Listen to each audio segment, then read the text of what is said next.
This is testimony to the determination of the global community to reject this invasion. One only needs to see the result of this week's United Nations General Assembly. 141 countries, an overwhelming majority, supported the resolution condemning Russia for its brutal invasion. Only 4 countries out of 193 stood by Russia. It was Belarus, North Korea, Syria and Eritrea. President Putin is increasingly isolated in the world community, but in the face of the world's protests, Putin's army carries on. Bombings and missile attacks on civilian targets are intensifying. Rest assured, the European Union and the United States will continue to stand by Ukraine and its courageous people and its steadfast leadership. The scale of the humanitarian catastrophe there in Ukraine that is unfolding really worries us.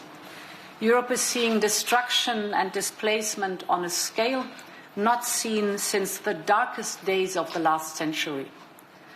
The European Union, as Ukraine's neighbour, is sparing no effort.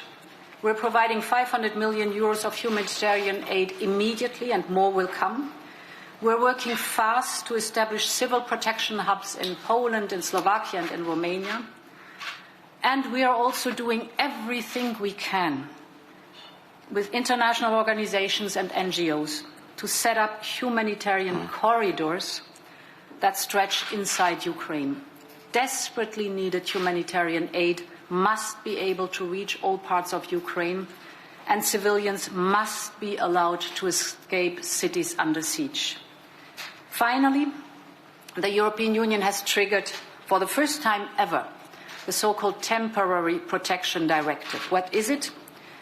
It effectively opens up residency rights for most refugees to live and work in the European Union, to have access to health services or, for example, schools, for at least a year.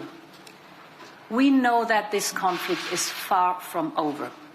And to be very clear, we are ready to take further severe measures if Putin does not stop and reverse the war he has unleashed.